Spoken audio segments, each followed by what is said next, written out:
Alam nyo ba na hindi naman talaga flood control ang dahilan ng pagbaha sa atin sa Pilipinas? At hindi rin mga politiko ang dapat nating sisihin, mga kapambira. Kung pag-aaralan po nating mabuti, meron po tayong tinatawag na sea level at meron tayong law ng water. Ang law po ng water, water is always find its level.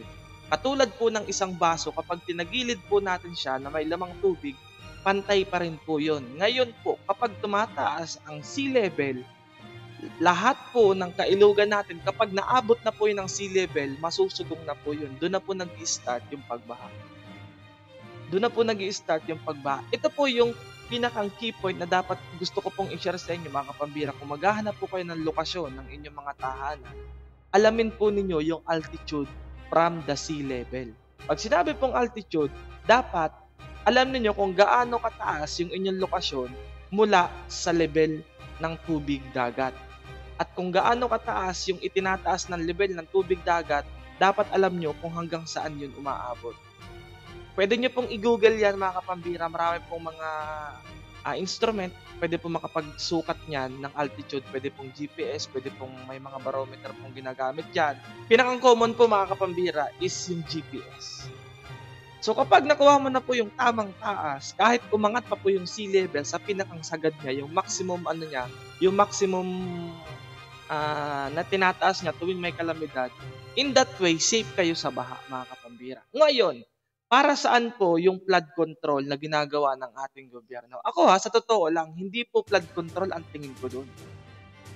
Yes po, hindi po flood control ang tingin ko doon sa anomalyang nababalitaan po natin, mga kapambira.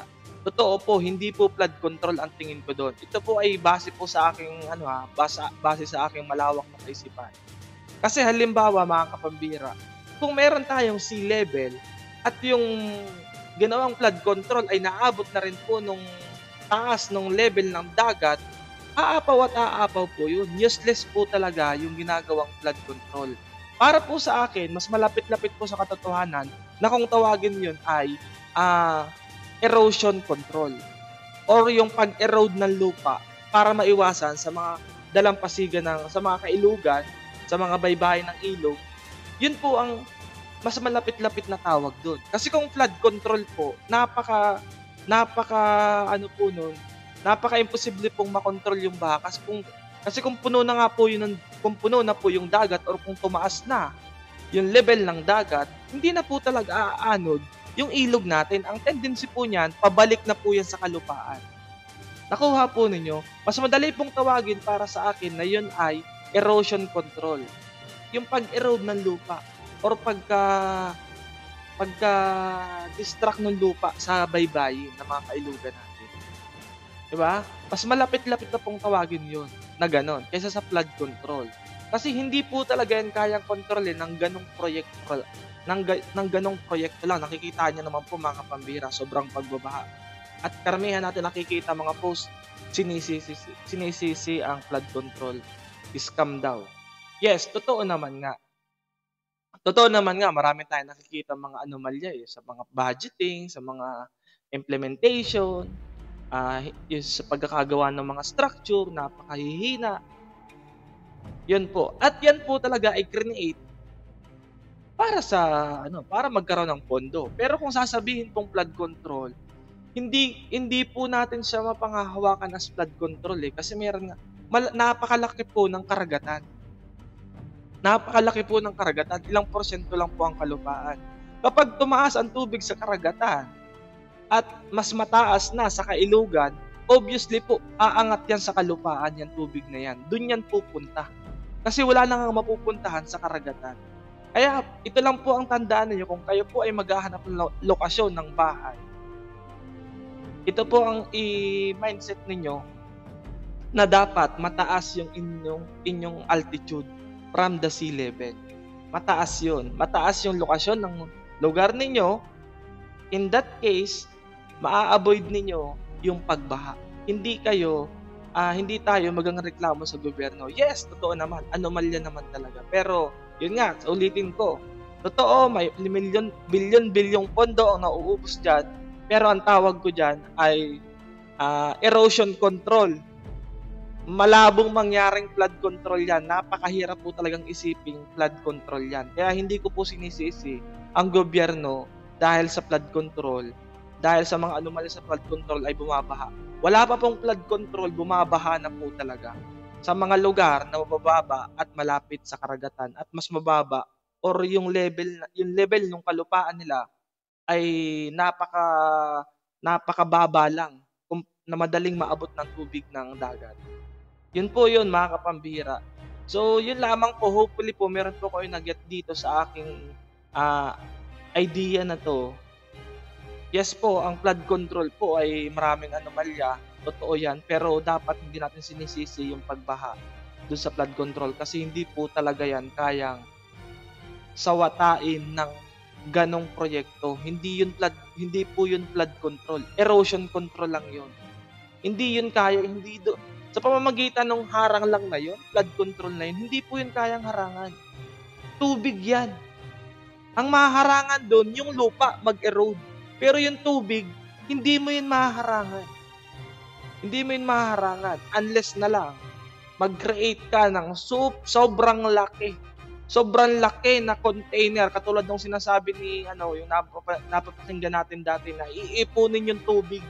Sobrang laking tangke sa buong mundo. Siguro kung hindi ko po alam kung gaano kalaki yun para mabawasan yung level ng dagat. Pag nangyari yun, flood control talaga yun. Pero yung ganyan, erosion control lang yan. So yun lamang po mga kapambira. Medyo nakakatawa to, pero yun po talagang reality. Yun po talagang reality.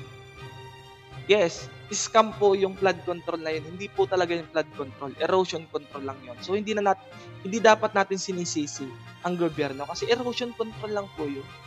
Hindi yan kailanman makakakontrol ng baha. Ulitin ko ha, ito yung level ng tubig sa dagat. Nandito ka, kalupaan ka. Umangat lang ng konti yan, lubog ka na. Dagat yan, remember. So yun lamang po mga kapambira. Leave po kayo ng comment kung ano po yung masasabi nyo sa mga usaping ito kasi di ba, may kanya-kanya po tayong opinion dyan. Ito pong sinasabi ko ay common sense patungkol sa batas ng tubig. Yung natural law ng tubig. Na ang tubig po talaga ay humahanap ng kung saan yung level, lagi po niyang hinahanap yun. Water always find its level. Kung may container po kayo, pinang example, kahit agilid yung container na yun, pantay pa rin yung tubig na yun. Pag tumaas yung tubig, yung level loss, pag tumaas yung tubig dito sa kabila, tataas din yung tubig sa kabila. Magiging pantay po yan. So, ganun po yan. Lagi pong... So, kung mataas na po yung sea level, talagang mas mababa pa kasi sea level, lulubog talaga kayo. Ganun po yun. So, hanapin nyo po yung magandang lokasyon ng bahay nyo, mga kapambira. Kung magtatayo kayo ng bahay at ma-avoid ninyo yung pagbaha. Okay? At isa pa nga po pala mga kapambira. Isa rin po sa nagiging dahilan ng pagbaha ay yung reclamation. Halimbawa, ito yung container, ito yung bowl. Meron tayong container, ito yung karagatan natin. Tinatambakan ng lupa, ang nangyayari, tumataas yung sea level. Kasi, just imagine, i-picture out po ninyo. Lagyan mo ng lagyan. Halimbawa, meron kang isang mangkok na tubig. Lagyan mo po yun ng isang solid object doon. Pataas po ng pataas yun. Pero hindi yun puno at the very first place nung una. Habang nilalagyan mo yun ng mga solid object, aapaw yun. Ibig sabihin, tumataas po yung level ng tubig. Yun po yun. Hindi ko lang po alam, maaaring sabihin ng iba is napakalaki ng karagatan para tumaas sa mga simpleng reclamation lang or sa mga pagdadamping sa karagatan na ginagawa na pong mga kalupaan. Dating karagatan, naging kalupaan. Isa po yan sa nagiging dahilan. So yun lamang po mga kapambira. Kung meron po kayo napulot dito, please like and share this video. Yun lamang po. God bless. See you on my next video. Bye-bye!